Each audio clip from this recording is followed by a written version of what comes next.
timbulkan bahawa tentang falsafah ni, kalau saudara tengok ini, persoalannya memperkasa atau menyesatkan. Okey, saudara tahu apa itu memperkasa. Empower.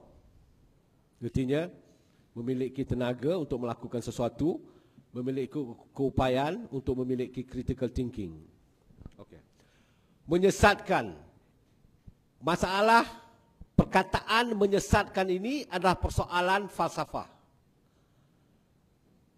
Selalu kita dengar ajaran sesat, ajaran sesat. Apabila kita mendengar ajaran sesat itu, kita wajib dengan fikrah yang kritikal bertanya, kenapakah dia dapat mengatakan ajaran sesat?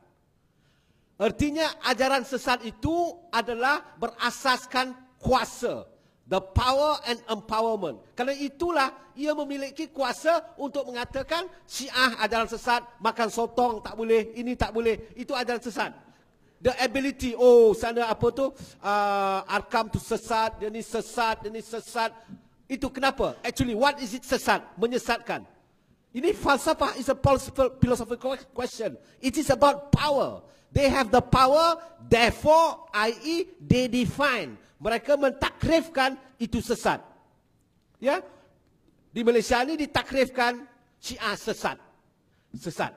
Ahli syariati itu adalah ahli falsafah yang terulung menggunakan pendekatan Marxis, menggunakan pertukangan cara Marxis untuk menganalisa apa yang berlaku dalam dunia Islam, menganalisa tentang sastra, tentang seni, tentang politik. Tapi dia akan sesat. Siapa yang mengatakan sesat? Kenapa dia sesat? Kerana kuasa. It's about the power. Jadi saya menolak mengatakan sesuatu sesat. Selalu orang kata ni, dia ni ada sesat.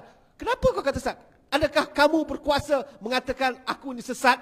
Tidak. Saya tidak pernah sesat. Saya tahu mana rumah saya tahu nombor telefon saya. I'm never lost. I know where I come from. I know what floor I live in. I know what flat number I live in. So don't worry about it. Jakim, sorry, saya tak pernah sesat. Jadi jangan. Jadi yang sebenarnya sini adalah the power. Menyesatkan ini power. Kerana itu falsafah ini akan melahirkan, memperkasa, akan melahirkan critical thinking.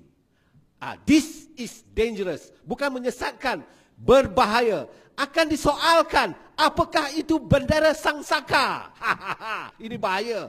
Apakah 16? Apakah 22 Julai itu di Sarawak telah dideklarkan kemerdekaan Sarawak?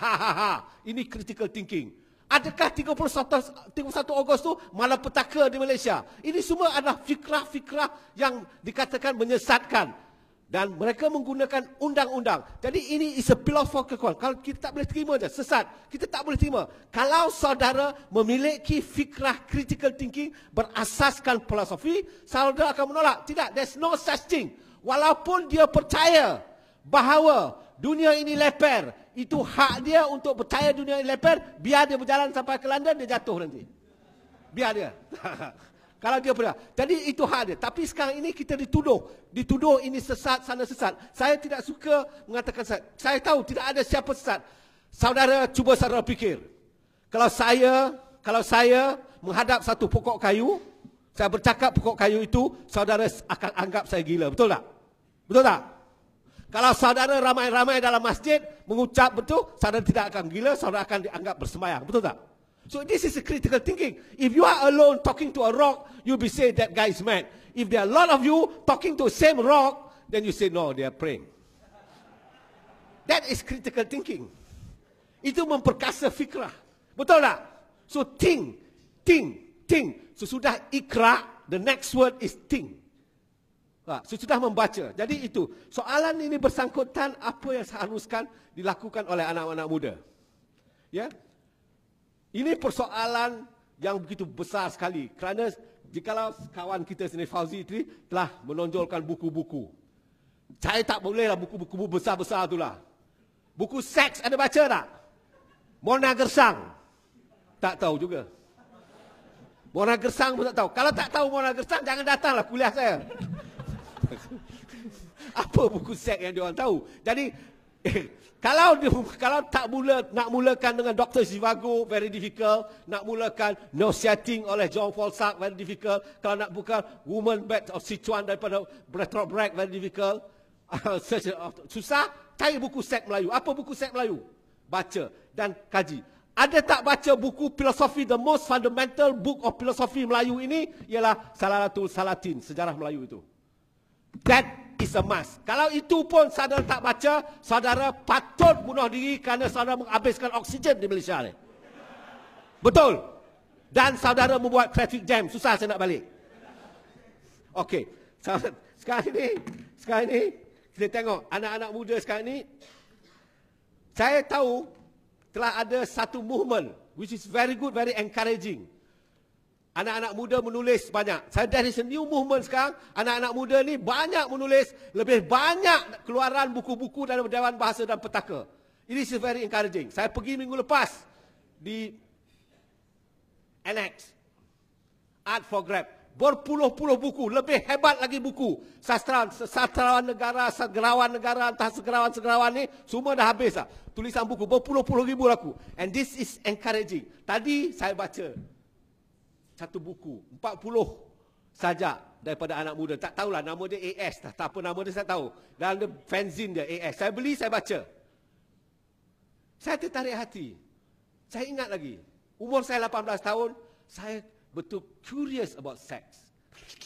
Jadi kerana itu, that was the poetry. 40 buku, 40 puisi dia, buku tentang seks. Saya cadangkan supaya anak-anak muda sebelum membuat filosofi, go for sex first.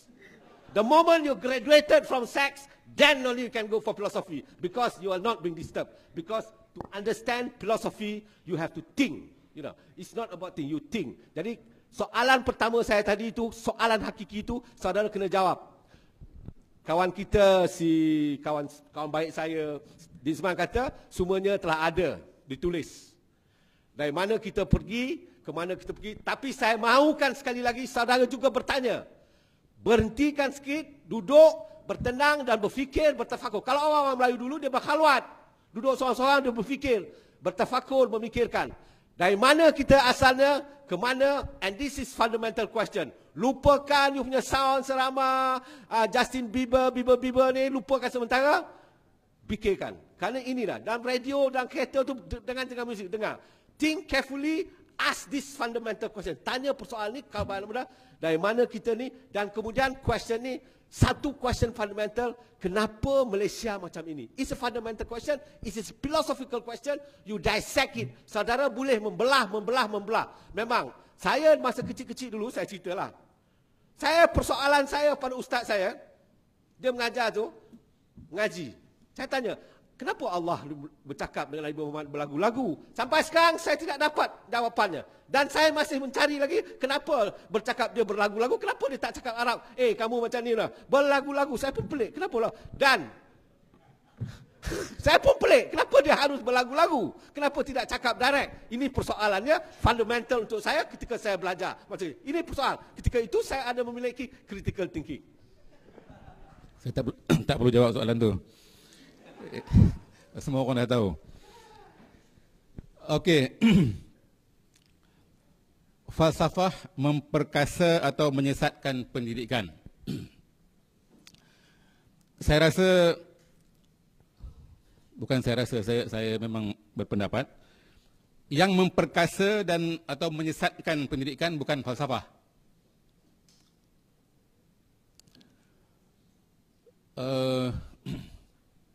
Ada satu perkara yang menjadi subjek saya dah lebih daripada 10 tahun. Tentang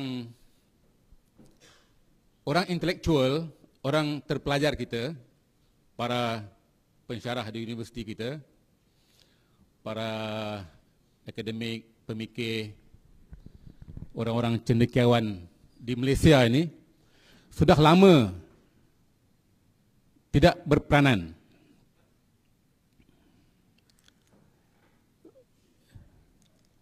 Atau secara diam-diam meletakkan jawatan. Tak berperanan. Yang berperanan sekarang ini siapa? Orang politik, orang agama. Orang ilmuwan tak berperanan. Orang ilmuwan sudah serahkan peranan mereka kepada orang politik dan orang agama untuk menentukan. Sehingga pendidikan pun ditentukan oleh orang politik. Universiti kena mengajar apa? Ditentukan oleh orang politik, bukan oleh ilmuwan. Ini salah besar dan dosa besar orang-orang ilmuwan di Malaysia sekarang. Saya tak tahu saudara saya ini termasuk ke atau terkeluar daripada, terkecuali daripada itu.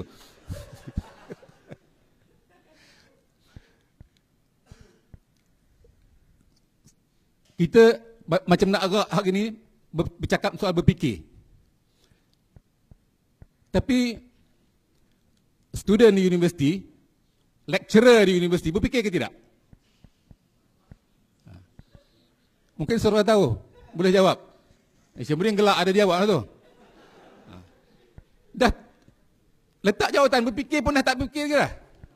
Orang yang sepatutnya berfikir di Malaysia ni, para pensyarah, para ilmuwan, cendekiawan, dah tak berfikir. Serah kepada orang agama, serah kepada orang politik untuk berfikir, untuk menentukan arah apa nak berlaku di Malaysia ni, diserahkan bulat-bulat kepada orang politik dan orang agama.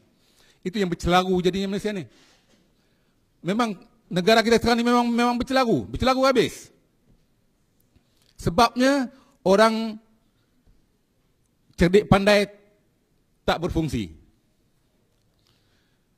Jadi daripada kita nak bercerita soal apakah falsafah wajar diajar atau tidak kepada pelajar-pelajar, atau saya fikir perkara yang paling, kemudian kata paling fundamental di Malaysia sekarang ni ialah macam mana nak gerakkan supaya ilmuwan-ilmuwan kita berfikir. Berfikir apa nak jadi Malaysia ni. Takkan nak biar kepada orang-orang politik menentukan apa saja. Sampai air kat Selangor nak kena buat dam baru ke tidak pun ditentukan oleh orang politik.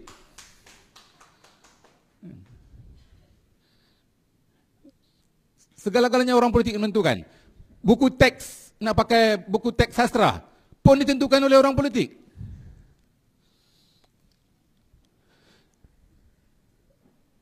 Ada satu universiti mensyaratkan kalau ada satu orang pelajar bukan Malaysia mesti mengajar dalam bahasa Inggeris. Walaupun tentang bahasa Melayu.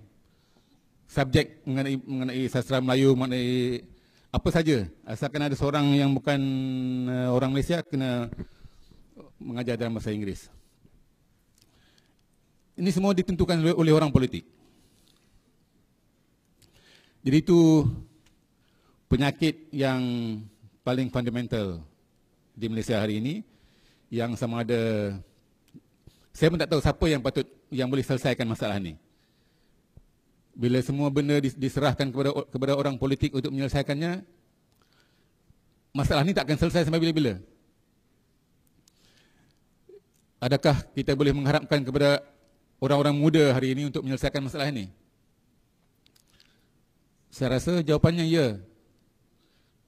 Nak mengharapkan dekat yang dah dapat profesor, mengharapkan dia dapat profesor ulung. Jadi dia tak akan menyentuh benda-benda yang boleh mengganggu apa yang kerajaan dah buat. Kerajaan hari ini menganggap segala-galanya yang dia buat itu betul. Tak boleh fikir. Syamrin tahu tak? Orang Malaysia sekarang tak boleh berfikir. Tak dibenarkan berfikir. Hanya boleh berfikir macam mana nak mengampu. Itu boleh berfikir. Adakah rosaknya keadaan otak orang Malaysia hari ini disebabkan oleh tak belajar falsafah? Atau kerana apa? Bila mula orang di Malaysia ni, orang bijak pandai di Malaysia ni berhenti berperanan sebagai orang bijak pandai? Saya tak tahu, saya pun terfikir-fikir bila. Tapi setahu saya Sejak saya keluar universiti, saya bekerja dengan majalah sekejap. Saya menginterview orang tentang hal ini, dah mula dah. Masa itu dah mula dah, pensyarah-pensyarah universiti ni dah mula dah tak berfikir dah. Masa saya dulu sama dengan Syamrin, masa tu berfikir lagi rasanya, sebab masa tu ada Speaker's Corner. Tak boleh tak berfikir kan, Speaker's Corner ada. Jadi dia kena berfikir. Jadi sekarang ni dah, sejak bila tu tak tahu, tapi dah lama dah. Jadi adakah anda semua termasuk dalam mangsa-mangsa itu? Itu sendiri tahulah. Apa yang boleh dilakukan oleh anak muda sekarang? Betul, saya setuju dengan Syamrin. Lalu di depan nak masuk ni tadi jumpa banyak buku-buku yang ditulis oleh anak muda. Alhamdulillah, bersyukur. Dalam keadaan kemandulan otak orang-orang di Malaysia ni, masih lagi anak-anak muda kita boleh berfikir, boleh menghasilkan karya-karya yang bagus. Jadi rasanya kita ada harapan lagi lah untuk memperbaiki negara kita ni. Harapan kepada anak-anak muda. Sekian. Okey. Alright, terima kasih ya. Ada dua statement sini ya. Falsafah memperkasa atau tak. Dan kedua, apa yang boleh dilakukan oleh anak muda. Soalan ni sebenarnya soalan kita panggil soalan optimistic. It's a very positive questions. Sebab soalan ni cuba mengorak langkah untuk bersedia berhadapan dengan zaman yang akan datang. Sebenarnya saudara Dinsman, pensyarah-pensyarah di universiti ni ramai yang berfikir. Cuma mereka terlalu asyik berfikir sehingga tiada masa untuk berfikir tentang benda-benda lain yang mungkin yang sepatutnya. Kadang-kadang tu sebagai seorang saintis, bila dia dapat grant 3 juta, 4 juta, dan dia ada lab, ada makmal, dan dia ada anak-anak buah dia yang buat PhD, dan dia kena buat journal. Di Malaysia, by the way, untuk pengetahuan kawan-kawan, kita ada satu sistem di mana menggalakkan pensyarah-pensyarahnya ataupun researcher ataupun pengkaji untuk menulis dan dimasukkan ke dalam jurnal yang bertaraf ISI. So, siapa yang masuk artikel di dalam jurnal ISI ni ataupun Thomson Reuters ni akan mendapat imbuhan dan mungkin menyenangkan untuk kenaikan gaji. So, pensyarah-pensyarah ni juga mungkin dia berfikir, tapi dia punya laluannya pelbagai lah. Okey, satu. Falsafah memperkasa atau menyesatkan pendidikan. Untuk bertanya soalan ini saja, sebenarnya memerlukan argumen dan hujah. Tidak mungkin boleh menjawab soalan ini tanpa mempunyai keinginan untuk berfalsafah. Justru untuk menjawab soalan sama ada falsafah memperkasa atau menyesatkan pendidikan, maka untuk menjawab ni saja, kita kena melalui tembok dan jalan yang kita panggil sebagai falsafah. Jadi saya rasa dia dah jadi macam satu fundamental. Dia macam bila kita ada tubuh, kita ada mata, ada hidung, kita ada tangan. So the need to thinking tu memang dah terbelit sejak lahir dalam wujudiah kita ni. Dia terbelit. So persoalannya bukan pasal falsafah memperkasa atau menyesatkan pendidikan. Persoalan yang sekarang adalah falsafah. Bila kita nak buat akademi falsafah di Malaysia? Bila? We have to move on. Because soalan ni sepatutnya soalan tahun masa kita merdeka 1950-an, bolehlah tanya soalan macam ni. Sorry. Okay, we have to move on. Kita kena bergerak ke depan. Sebab bila kita bertanya dan bila kita cakap pasal bergerak ke hadapan, ni statement kedua, apa yang boleh dilakukan oleh anak muda? Soalan ini sangat bias.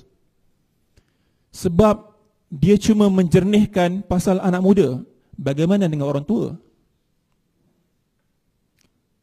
Apa yang boleh dilakukan oleh anak muda dan apa juga yang boleh dilakukan oleh orang tua. Kena bersedia berdiskusi. Kena membenarkan jiwa open, terbuka untuk menerima pertelingkahan dan perbezaan pendapat.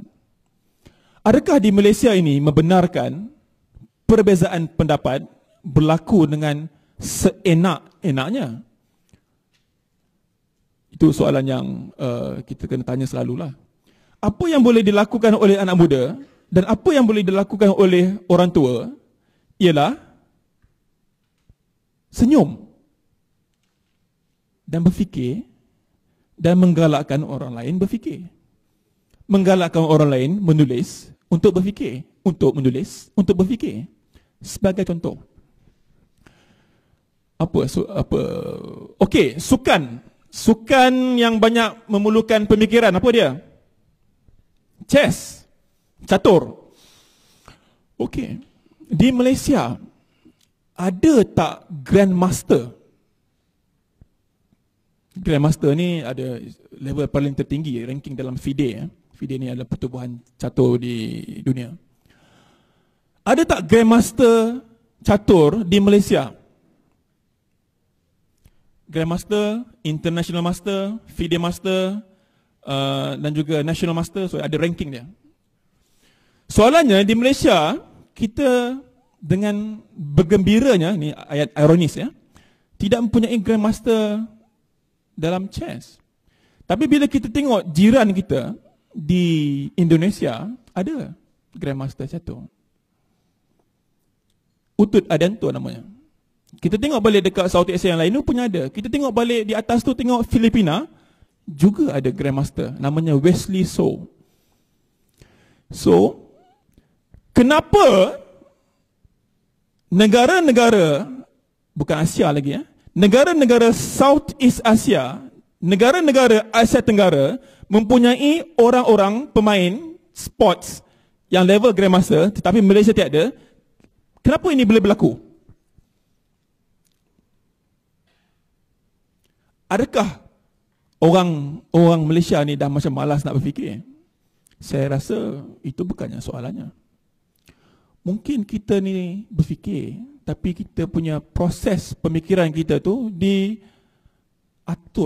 dengan sedemikian rupa sehingga kita hanya mampu memikir benda-benda yang sepatutnya, yang cuma ditentukan oleh orang-orang lain. Sebab itu ada ayat you have to think out of box. Apa yang boleh dilakukan oleh anak muda sekarang ni dalam hal memperkasa falsafah di Malaysia? First, you have to have room for your own thought. Anda mesti bersedia untuk mempunyai ruang untuk bersendirian. Dalam Islam pun ada juga mengasingkan diri. Profesor Hamka tidak mampu agaknya mengeluarkan tafsir Al-Azhar kalau dia tidak ada masuk penjara, sebagai contoh. Bila dia masuk penjara tu, dia ada ruang untuk menulis. Dan beramai lagi penulis-penulis tu, kalau awak tengok daripada dulu sampai sekarang, dia ada peluang untuk menyendiri. Kita, orang-orang muda dan juga pada saya, dan juga orang tua, cuba kita berhenti kejap. Stop SMS. Stop playing phone. Berhenti kejap internet. Dalam keadaan berbaju ataupun berbogel, duduk dan berfikir. What am I doing here? Apa yang aku buat di sini, di dalam ruang sini? Dan apa yang perlu aku buat seterusnya? So soalan-soalan begini, soalan-soalan kontemplasi, soalan-soalan meditasi ini soalan yang perlu, yang first thing orang-orang muda yang saya tahu sekarang ni dibelit dengan teknologi moden, supaya punya ruang bersendiri, mengasingkan diri. Kemudian bagi mereka yang berminat falsafah, it's a hard work. It's not an easy work. Dia bukannya macam, okay, saya nak buat ni, ada atur-aturnya, kita buat ni, dan okay, boleh dapat dah jawatan jurutera. dapat jawatan mechanical engineer, dapat jawatan doktor setelah melalui proses-proses ini. Tapi untuk jadi seorang yang berfalsafah, dia lain. Berapa ramai di sini yang betul-betul minat falsafah? Ataupun datang untuk mengisi kekosongan jiwa, atau datang mungkin untuk bersama rakan-rakan. So soalan-soalan begini adalah soalan-soalan yang dasar dan mesti rajin bertanya selalu. Apa yang boleh dilakukan oleh anak muda? Ini statement dia dan soalan dia. Kenalah bersedia menyediakan ruang kepada diri anda dahulu. Bila dah boleh bersedia menyediakan ruang, dan barulah boleh melihat benda-benda lain dan bertanya. Kalau minat filem, janganlah tengok filem A je. Tengoklah filem B, C, D, E, F, G, H yang menggemparkan jiwa, yang menggemparkan minda. Kalau baca buku, janganlah baca buku yang berbentuk simple, yang ringkas, yang mudah. You push your form of knowledge. You have to push your form of knowledge. Bila kita dah push dan kita bergerak, dan kita sedar bahawa kita punya kunci. Dan kunci ni banyak. Dan kunci ni membuka pintu yang kecil. Dan pintu kecil ni membuka kita kepada kunci lain. Dan kunci ni membuka kepada pintu lain. Dan dari situ, Allah Maha Besar. Kita bahagia dalam kesedihan. Terima kasih. Baik, terima kasih kepada saudara Fauzi. Begitulah habisnya kita punya 3 pusingan. Mengulas sikit apa yang saudara Fauzi cakap tadi mengenai SI Scopus ni. Saya difahamkan ISI itu sendiri ada ranking-ranking dia, ada Tier 1, Tier 2, Tier 3, Tier 4. Dan pelajar-pelajar PhD yang nak masuk ke Universiti Melaya juga saya dikira sama ada waktu master dia ada apa-apa jurnal ISI ataupun Scopus itu. Dan itulah yang sedang disibukkan oleh para pensyarah di seluruh Malaysia pun sebenarnya. Okey, saya difahamkan dalam dewan kita sekarang ada 200 orang dan di Radio Bangsa Utama ada lebih kurang 200 orang pendengar juga, termasuk daripada US dan juga Australia. Dan kita harap selepas ni dah masuk ke TV Selangor dan juga masuk ke MOB TV, lebih ramai lagi orang akan dapat manfaat daripada program kita ni. Baik, saya ada 3 soalan untuk saudara Hisham, ada 2 soalan untuk saudara Fauzi, tapi kita akan mulakan dengan saudara Dinsman dulu. 2 soalan saya akan bacakan di sini.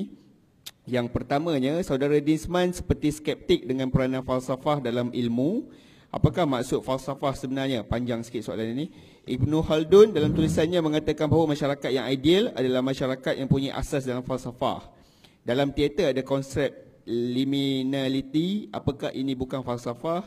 Bukankah ini menunjukkan peranan falsafah yang luas? Itu soalan yang pertama. Tak ada nama, dia memang saja tulis, tak nak bagi nama tu. Okey, soalan yang kedua, pendidikan selalunya dikaitkan dengan menghasilkan pemimpin. Bagaimana falsafah boleh berguna dalam bidang pendidikan dalam bentuk pemimpin yang muda? Apakah maksud falsafah sebenarnya? Ibnu Khaldun mengatakan bahawa masyarakat ideal adalah masyarakat yang punya asas dalam falsafah. Jadi bukankah ini menunjukkan peranan falsafah yang luas? Okey, seperti saya sebut tadi, saya cuba melihat perbezaan antara falsafah dengan tauhid. Yang sebenarnya di dalam tauhid itu sendiri ada unsur-unsur falsafah, ataupun memang ada falsafahnya di dalam tauhid itu pun. Tapi saya sengaja membezakan antara saya tak nak sebut falsafah di dalam tauhid, tapi saya sebut tauhid saja supaya dia berbeza dengan falsafah yang bukan Islam. Walaupun di dalam di kalangan Islam juga banyak tokoh-tokoh falsafahnya, tapi kalau saudara baca, orang ini kata orang ni terkeluar daripada Islam, orang ni kata orang ni terkeluar daripada Islam, itu soal-soal yang sesat dan sebagainya. Itu kita tak usah masuk soal itu. Jadi lebih mudahnya saya cuma ambil tauhid, dan tauhid itu menjawab banyak persoalan Dan kalau kita kata kita perlu berfikir, kita perlu merangsang otak kita supaya berfikir, pun banyak di dalam itu. Cuma saya agak menghairankan sedikit, sehingga sekarang saya belum berjumpa buku yang ditulis oleh sesiapa pun lah tentang perkara ini, tentang perbezaan antara falsafah dan tauhid, dan di mana kelebihan tauhid dibandingkan dengan falsafah. Pada satu waktu saya pernah menganjurkan kepada pihak sekolah saya, Kolej Islam, supaya membatalkan pelajaran tauhid. Sebab di dalam pelajaran tauhid itu pun, seperti saya sebut tadi, banyak unsur-unsur falsafahnya yang memang sangat boleh mengelirukan pikiran.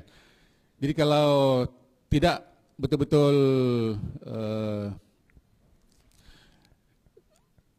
memang boleh menyesatkan. Jadi sebab itu saya dan beberapa orang kawan pada masa itu pernah mencadangkan supaya jangan diajar pelajaran tauhid ini. Sebab di zaman Nabi dan zaman sahabat-sahabat memang tak ada pun pelajaran tauhid ni. Nabi tak mengajar tauhid dan tak mengajar falsafah. Cuma kemudian baru bila ada pertemuan antara Islam dengan bukan Islam, baru perlu adanya pelajaran tauhid. Jadi dan seperti juga falsafah, di dalam tauhid pun banyak perkara-perkara yang saya anggap mengarut. Dalil-dalil yang bila orang tak ada kerja, dia berfikir macam-macam benda keluar. Kan? Tak ada kerja, cuma nak berfikir je. Cuba bayangkan, anda tak ada kerja. Anda diberi duit, dibayar gaji untuk tak usah buat kerja, hanya berfikir. Jadi macam-macam hujah, macam-macam yang tak masuk akal, segala macam itu keluar. Kalau anda baca buku falsafah, memang anda akan bertemu benda-benda macam itu. Itu bahagian yang menyesatkan. Tapi masih boleh balik rumah lah. Tak sampai tak boleh balik rumah. Jadi itu saya jawab soalan itu. Soalan yang kedua? Soalan yang kedua, macam mana falsafah boleh membentuk pemimpin dalam pendidikan? Pemimpin dalam pendidikan. Ini masalah pemimpin dalam pendidikan yang saya cakap tadi itu. Orang yang patut memimpin dalam pendidikan, yang patut memimpin dalam ilmu, minta maaf sekali lagi Saudara Fauzi. Fauzi kata dia orang berfikir dalam bidang dia, betul. Memang dia berfikir dalam bidang dia, tapi sampai tak peduli apa benda berlaku, sampai budak-budak pun dah tak boleh nak berfikir. Jadi terpaksa akur kepada politik. Kalau orang di bidang pendidikan, orang ilmuwan tak mau tegur benda tu, siapa yang nak tegur? Nak ISI kan, nak apa kan, okeylah, tapi kena ambil tahu jugalah apa yang berlaku di sekeliling, kan? Antara sifat-sifat intelektual itu bukan sahaja berfikir dalam bidang dia, tapi kena ambil tahu apa yang berlaku di sekeliling. Kan? Itu syariati kata macam tu kan, kepada ni Syamsuddin. So bukan intelektual kalau hanya tahu benda tu je dalam bidang dia saja yang dia tahu, itu bukan intelektual. Itu apa nak kata tu? Academician ke tu? Tak tahulah apa nak kata. Tapi yang itu kita banyak, memang banyak ada. Kita ada majlis profesor, ada 1,600 orang profesor. Banyak tu. Tapi adakah kita dalam hidup kita hari-hari, kita terasa wujudnya 1,600 orang profesor di Malaysia ni? Tak rasa pun. Macam tak ada. Itu maksud saya. Tak berperanan itu. Jadi kalau orang-orang itu tak berperanan, siapa yang nak menentukan pendidikan kita? Sampai nak menentukan pendidikan dasar pendidikan yang baru ni, terpaksa ambil orang luar. Bayar berapa juta, 28 juta berapa juta kepada orang luar untuk menentukan sistem pendidikan kita. Kan Itu satu tamparan yang cukup besar, cukup hebat kepada 1,600 orang profesor tu. Biar orang politik ni pergi ambil orang luar yang menentukan dasar pendidikan kita. Itu satu benda yang tak patut diterima, tak patut ditolerate pun. Saya dah jawab tu. Baik, terima kasih Saudara Rizman. Dua soalan untuk Saudara Naim pula. Islam datang memberi jawapan, apakah itu menyebabkan orang Islam pasif dari berfikir mencari jawapan? Soalan yang pertama. Soalan yang kedua ni panjang sikit. Saya tak tahu, dia orang ni tak main Twitter kot, tulis soalan semua panjang-panjang. Apakah akal bebas daripada pergantungan kepada sumber yang lebih? Potensi akal ada limitasi batasan. Mungkinkah ini jadi isu fundamental bagi perbezaan antara falsafah Islam dan juga Barat? Jadi dua soalan tu dulu.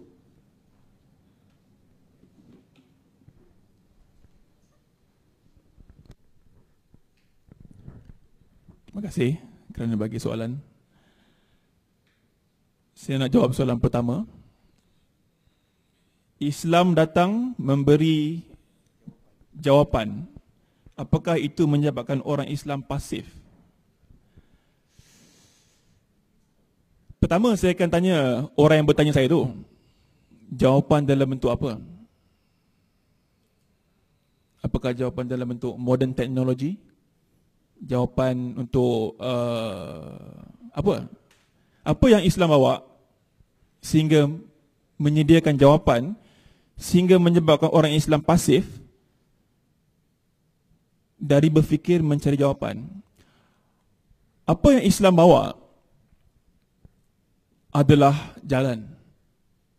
This is the first thing kita kena faham. Ad-din. Apabila Allah memberikan nikmat manusia untuk hidup, maknanya Allah telah bersedia memberikan satu keinginan untuk manusia untuk sentiasa hidup. Ini willing to live. Keinginan untuk hidup. Even sekarang pun bila saya cakap keinginan hidup berlangsung dan bergema sekarang ni kepada tuan-tuan dan puan-puan. Apabila Islam datang, dia memberi laluan bahawa ada jalan lain sebagai manusia yang berfikir, ataupun apa Aristotle cakap dalam metaphysics, zoon logon ekon. Zoon logon ekon ni maknanya haiwan yang berkata-kata.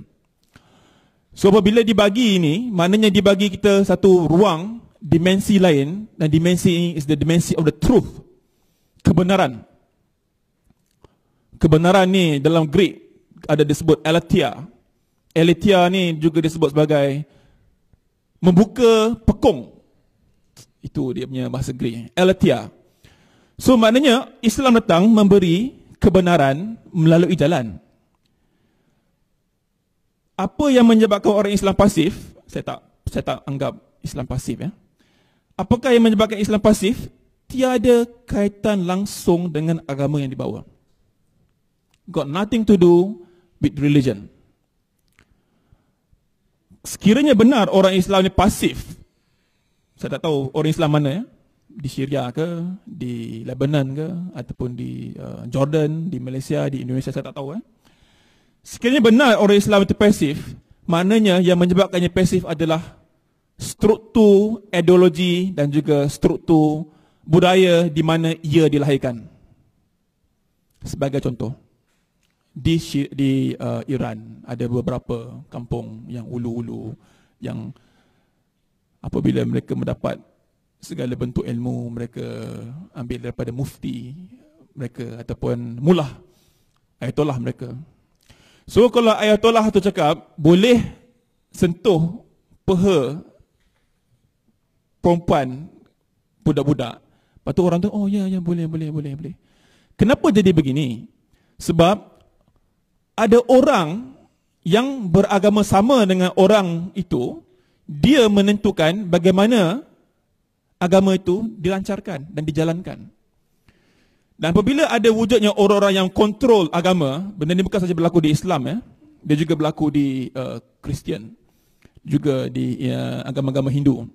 Apabila ada orang-orang begini, ini yang menyebabkan manusia jadi pasif. got nothing to do with religion. Tiada kaitan langsung dengan agama. Saya harap itu jawab soalan pertama. Soalan kedua panjang. Soalan kedua ni dia ada puitis, suka. Potensi akal ada limitasi dan batasan. Mungkin ini jadi isu fundamental bagi perbezaan antara falsafah Islam dan Barat. Saya tidak sure lagi soalan ni macam mana, tapi saya cuba interpretasi. Interpretasi ini dalam bahasa orang putihnya ada nama lain. Saya perkenalkan sekarang supaya kita boleh selalu pakai. Hermeneutics. So, pakai selalu. Hermeneutics ni maknanya seni interpretasi. Hermeneutics. Okey, saya nak hermeneut soalan ni. Jawapannya betul. Ada logiknya juga. Potensi akal membataskan kita untuk berfalsafah. Kalau orang tu dia kecil ada sakit mental, iyalah dia sukarlah nak berfikir. Betul juga. Tapi kalau nak fikirkan akal orang yang sempurna, mempunyai dia tubuh badan sempurna dan juga mental dia sempurna dan boleh berfikir, yang membataskan dia bukannya falsafah Islam ataupun Barat. Berbeza saya dengan saudara Dinsman, tadi dia cakap pasal ada benda yang menyesatkan, benda yang tak menyesatkan. Sebenarnya benda yang menyesatkan ni datangnya daripada orang yang baca tu. Tahu? Orang yang baca tu yang menyebabkan dia sesat. Sebab kalau nak fikirkan balik, kalau falsafah Barat menyesatkan, ada juga orang yang masuk Islam tapi dia sesat. Betul tak? Ada yang masuk agama Kristian, dia juga masuk sesat. Sebab itu Kristian tu dia pecah.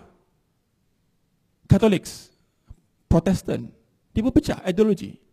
Lepas tu ini kata ini sesat, ini kata ini sesat, ini kata ini sesat.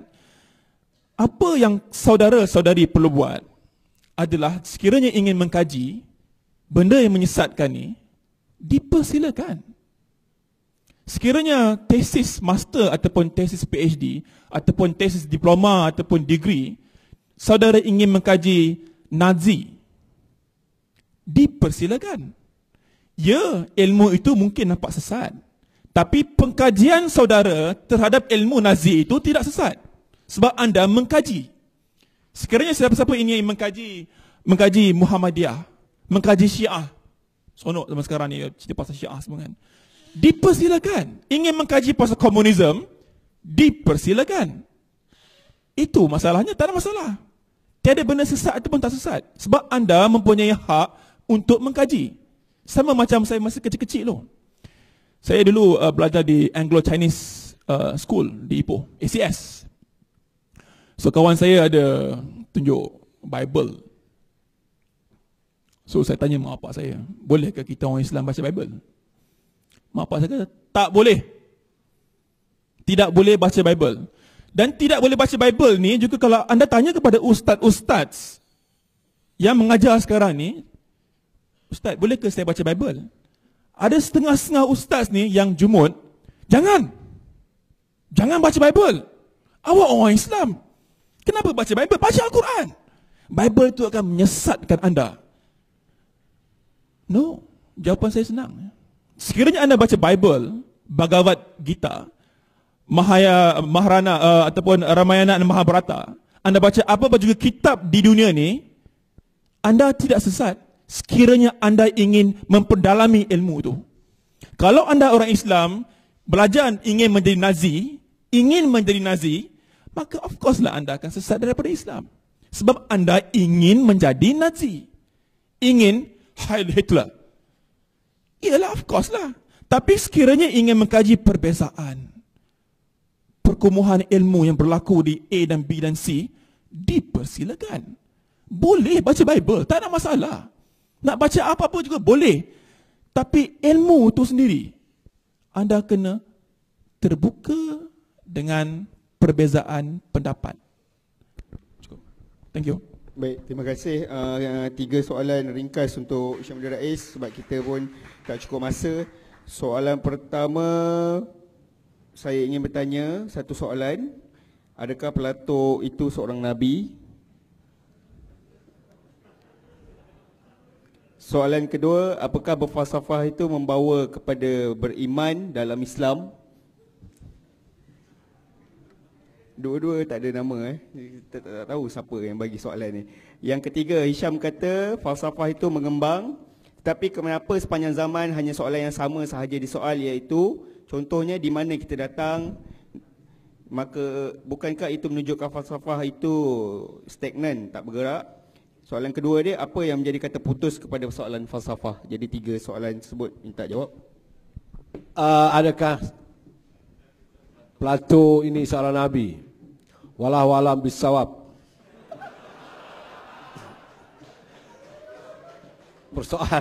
Persoalan sama ada pada Plato ini seorang Nabi atau tidak, tidak fundamental dalam pengkajian falsafah. Kerana Nabi ini adalah demarcation line daripada mana cabang keilmuan datang. Ini timbul. Ada yang mengatakan timbul, ada yang mengatakan Aristotle ni Nabi, ada yang mengatakan dulu ada juga Lao-tzu tu, Confucius Nabi. Ini kerana apa? Kerana kekuatan falsafah itu lebih kuat daripada pandangan-pandangan agama. Jadi ada orang agama pula kata, oh kalau macam tu mereka ni ada juga yang mengatakan, contohnya Siddhartha Gautama Buddha itu dia adalah Nabi.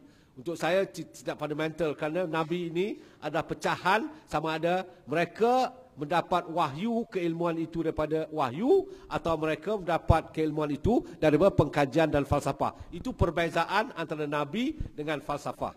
Okey, jelas. Nombor 2 tu apa soalnya? Adakah falsafah membawa keimanan dalam Islam? Ini juga persoalan falsafah. It's a philosophical question. Apakah itu maknanya keimanan dan apakah itu Islam? Ini fundamental. Jikalau saudara ini tidak faham ini sebenarnya saya nak kembali Ini sebenarnya persoalan tadi, apakah yang menjadikan what was the question for this guy just now? Tidak berkembang kerana falsafah Islam ini, kerana Islam itu dalam jawapan, maka orang Islam. Sebenarnya ini samalah ni persoalan ni. Kerana Islam itu telah memberi jawapan, maka dia tak berkembang. Jadi di sini berkata, sebenarnya bukan Islam tau. Sebenarnya Melayu. Jangan confusekan tau. Saya tak suka tau. Islam ada, kata kawan saya tadi, ada 1 bilion lebih tau. They are philosophical Muslim. In Iran they are intellectual Muslim. They are book, they are reading, they are writing. Jangan kita yang tidak berkembang ini adalah masyarakat Melayu. Yang betul, masyarakat Melayu yang tidak berkembang. Jangan katakan Islam. Jangan confuse, there's a confusion. Jadi adakah apa soalan untuk saya tu? Saya nak jawab. Adakah falsafah membawa keimanan? It depends. Ini bergantung adakah falsafah membawa keimanan. Apa yang saudara maksudkan dengan keimanan itu? Kerana kalau saudara penganut pada fahaman Mu'tazilah, yang di mana rasionalis ada rasionalis tu. Kerana saudara itu beriman berat. Jadi kalau saudara berfikir bahawa saya ini hanya percaya kepada diri saya sendiri, kepada fikiran saya sendiri. Kerana itu ramai filosofi Ibn Rushd itu dituduh sebagai tidak beragama misalnya, nak kena bunuh macam mana. Mu'tazilah itu diharamkan misalnya. Kerana itu. Jadi keimanan ini bergantung. Seperti saya katakan ni, it's about power. Siapa yang memiliki kuasa untuk menentukan kamu beriman atau tidak beriman? Allah tak datang lagi tau. Allah is not here to say dia tidak beriman. Tak ada. Tidak ada. So, jadi siapa yang melakukan itu ialah the power of the state. Itulah fundamentalnya tak? Siapa yang mengatakan itu, itulah fundamental. Jadi siapa beriman? Oh, kamu tidak beriman.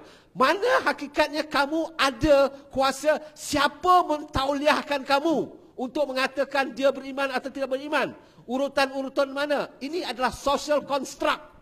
Ini philosophical. It's social construct, itu philosophical. Semua ini social construct yang mengatakan, oh dia ni beriman. Kalau kamu buat macam ni, kamu beriman. Kamu buat macam ini, kamu beriman. Kamu tak buat macam ni, kamu beriman. Ini pun social construct. Jadi di dalam postmodern hari ini, philosophically, semua ini social construct. Di dalam postmodern philosophy hari ini, semua itu deconstruction. Kita boleh huraikan kembali, kita lihat, oh, beriman. Jadi saya tidak menolak, sama ada beriman dan tidak beriman ini tidak timbul persoalan itu, kerana persoalan itu seharusnya tidak ditimbulkan. Kerana siapa yang mengatakan huraikan beriman tak beriman? Soalan 3. Soalan ketiga, apa yang menjadi kata putus dalam soalan falsafah, dan juga dia kata falsafah ni tak berkembang sebab soalan ni sama.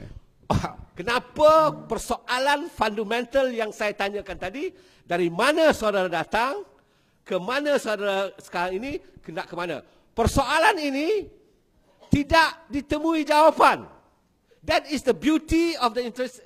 Kerana apabila saya mati, akan lahir orang baru yang akan juga menimbulkan persoalan yang sama. The same question berulang-ulang akan ditanya. Itu bukan tidak berkembang falsafah, itu bukan. Persoalan itu akan terus ditanya semenjak Oracle 4,000 tahun dulu, apabila Socrates pergi atas bukit itu bertanya kepada Oracle, siapakah dia yang bijak sekali di kota Athens. Persoalan itu tidak berhenti-henti. Kerana masyarakat kita setelah 70-40 tahun orang meninggal dunia, akan lahir masyarakat baru, akan bertanya. Di dalam menanyakan persoalan ini akan ditemui ilmu-ilmu baru. Seperti Hawking menemui Big Bang. Dia bertanya ke mana kita. There are curiosity. Di dalam falsafah ini melahirkan apa yang kita panggilkan curiosity. Keinginan, keberahian untuk mengetahui sesuatu itu. Kita ada berahi untuk tahu. Bukan berahi seks lah, jangan ketawa lah. Keberahian untuk mengetahui apakah itu. Jadi di sini kita lah. Jadi orang Melayu ini, saya selalu cakap ni, selalu sekali saya cakap. Orang Melayu ini keilmuan dia datang daripada mimpi. Jadi ini tak betul. Tak ada orang dapat ilmu daripada mimpi. Bohong tu yang dapat ilmu daripada mimpi. Impossible kamu dapat ilmu mimpi.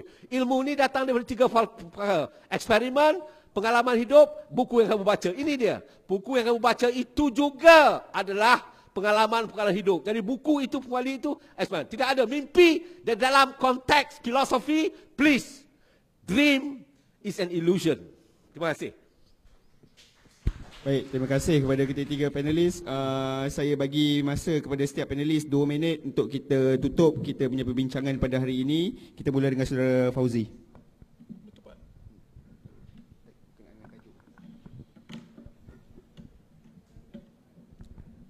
Okey, saya kena tutup. Saya punya ruang. Saya nak cuit sikit soalan soalan yang diberi kepada saudara Hishamuddin tadi. Ada orang bertanya, apakah dengan berfalsafah boleh bertemu dengan Islam? Jawapannya tak boleh. Ini saya punya jawapan. Ada sebabnya Allah menyediakan nabi-nabi dan juga rasul-rasul. Tujuan mereka adalah untuk berdakwah dan mengajak kepada jalan yang benar.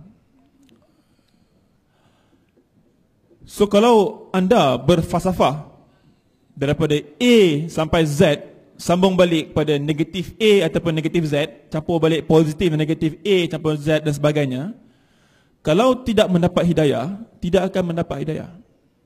Anda kena berkawan dengan orang-orang yang beragama Islam, baru boleh dapat jadi orang Islam.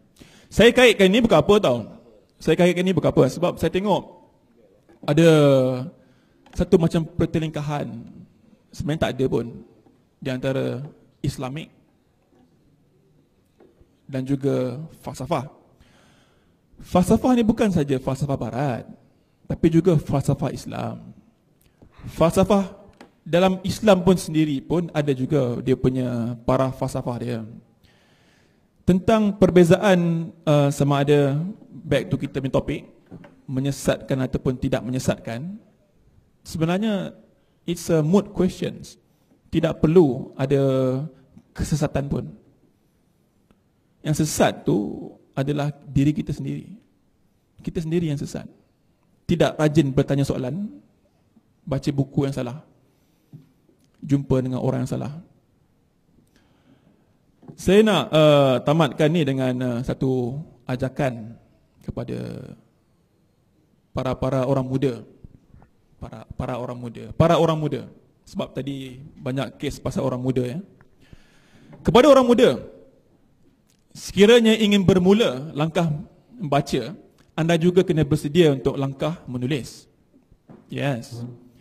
Membaca dan menulis ni dua perkara yang sama dan nampak berbeza, tapi ianya adalah satu kesatuan, satu unity. Saya ingin menggalakkan for starter untuk permulaan, apabila tulis SMS, tulis dengan bahasa yang betul.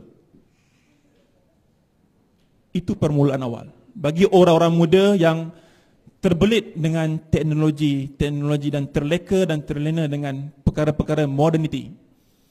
Cuba malam ni, ataupun dengan kawan-kawan, apabila tulis kat Facebook, cuba guna bahasa, kalau ingin pakai bahasa Melayu yang panjang. Kalau biasanya tulis 1, 2, 3 abjad untuk menyampaikan 10 perkara, why not untuk malam ni saudara dan saudari cuba panjangkan sikit. At least 10 patah perkataan ekstra. Bagaimana? Sebab apa tahu? Sebab jalan ke arah falsafah itu juga melalui bahasa. Dan bahasa adalah rumah bagi manusia. Dan apa yang ada di kita. Terima kasih. Okey, kita teruskan dengan Saudara Nisman, 2 minit. Rumusan kepada tajuk kita. Saya teringat satu perkara bila Saudara Fauzi sebut apa tadi, falsafah, satu statement dalam bahasa apa tadi yang maknanya manusia itu haiwan yang berkata-kata. Saya belajar benda ni di sekolah Arab. Untuk pengetahuan pihak TFTN, di sekolah Arab sebenarnya diajar falsafah. Namanya mantik. Mantik itu dalam bahasanya Melayu atau Inggeris logik. Itu asas pelajaran falsafah.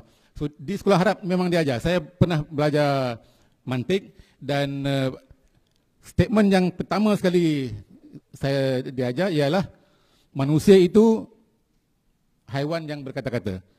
Haiwanun natik dalam bahasa Arabnya. Haiwan itu memang jadi ada kelebihannya sekolah Arab nah.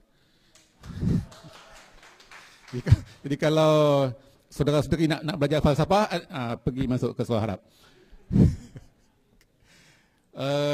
Okey, saya tadi kawan-kawan saya bertanya tentang saudara baca novel apa.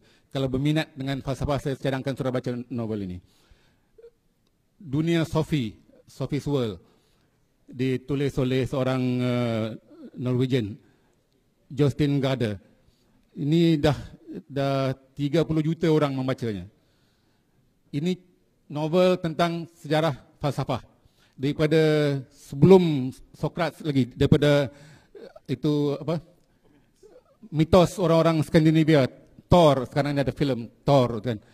Daripada itu mengikut kawan inilah asasnya falsafah itu sampailah kepada sekarang ni. Satu subjek yang berat, tapi hairannya dah 30 juta orang membaca. Memang hebat juga apa ni falsafah ni. Okey, saya macam bunyi tadi macam anti falsafah. Tapi kalau sebenarnya saya banyak baca buku falsafah pun.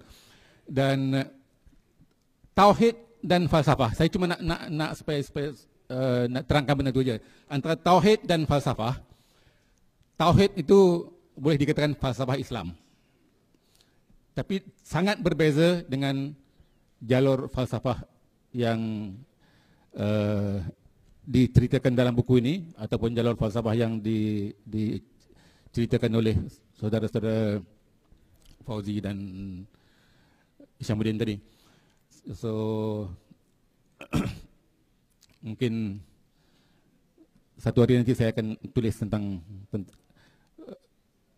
falsafah Islam dan tauhid. Terima kasih. Baik, terima kasih. Seterusnya Saudara Hisham.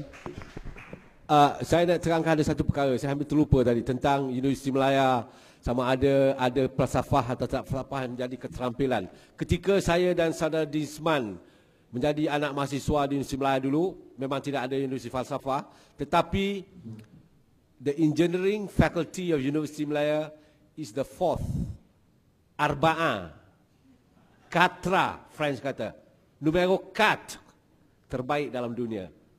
Jadi something have gone wrong after that. Medical faculty Universiti Melaya ketika saya anak mahasiswa itu adalah yang terulung tentang medical, tentang tropical medicine. Agriculture faculty sebelum dipindahkan ke Universiti Pertanian adalah juga yang terulung. Jadi falsafah atau tidak falsafah itu ada saja. Itu untuk menghujah balik sama ada falsafah membantu atau tidak keterampilan universiti itu. Ketika itu Universiti Melaya memang terampil. Rasa saya bersetuju dengan saudara Disman jadi bahawa para pemikir cendekiawan kita, ketua-ketua bahagian dan ketua-ketua cawangan yang nak jadi naib chancellor tu, mereka telah berhenti berfikir, tidak ada lagi keupayaan berfikir, mereka melakukan research dan mereka obses tentang menulis. Dan kita tidak kenal pun. Dan saya beritahu ya, di dalam dunia ini, hanya satu saja ada persatuan yang paling unik, persatuan profesor-profesor. Pelik kan? Apa pun persatuan profesor ni? Apa tujuan dia? Tak. Oh, persatuan profesor. Ini bijak pandai yang bodoh berkumpul dan berbincang perkara-perkara yang tidak relevan. Ya. Itu jadi kita tinggalkan mereka dengan profesor-profesor mereka. Kangkung terus jadi kangkung. Okey. Jadi sekarang ini rumusan saya tentang critical thinking bersangkutan dengan falsafah. Kalau saudara tidak ada curiosity, tidak memiliki keberanian dan selesa dalam keadaan sekarang, alhamdulillah teruskan. Kerana jikalau saudara ingin bertanya dari mana saudara datang, ke mana saudara nak pergi, kenapa saudara lakukan sini, kalau saudara memikirkan ini, saudara akan berfikir dan saudara mungkin akan bertemu jawapan-jawapan yang akan mengancam saudara di sendiri. Jadi, kalau saudara tidak ada keupayaan untuk berhadapan dengan jawapan-jawapan ini, lebih baik saudara juga duduk duduk seperti kangkung-kangkung sehat dan hijau itu. Nah, jadi ini saya ingatan. Kerana the question, if you are willing to question, you must be willing to receive the answer. Jikalau saudara-saudara anak muda ingin ada keberanian untuk bertanya, maka saudara-saudari juga mesti ada keberanian untuk melihat jawapan. Jawapan-jawapan itu mungkin akan mengancam saudara-saudara, mungkin akan tidak menstabilan saudara, mungkin akan membuka lagi persoalan-persoalan yang lebih luas. Inilah keindahan dunia ini. Terima kasih. Oh, hampir saya terlupa. Ini iklan. Universiti Bangsa Utama akan mengadakan festival idea terlarang. Salah satu idea terlarang ini ialah, jadi dijemput, jangan tepuk tangan je. Dijemput siapa yang memiliki idea terlarang ni menulis idea itu, apakah idea itu, kepada festival.idea.terlarang@gmail.com. Hantarkan, tapi kita belum tahu lagi bila nak buat idea terlarang ini. Ini untuk membincangkan idea-idea terlarang. Saudara dikendaki 10 minit membincangkan idea terlarang. Saya jamin Disman akan dijemput untuk membacakan idea tauhidnya. Terima kasih.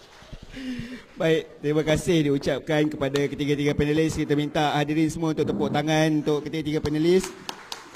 Baik, saya rasa kita ada satu perbincangan, satu diskusi, satu diskurs yang agak menarik pada malam ini, dan rasa-rasanya kita semua boleh fikir tajuk tersebut ke mana arahnya. Saya jemput saudara Anas untuk naik ke pentas untuk menyampaikan cenderamata kepada ketiga-tiga panelis.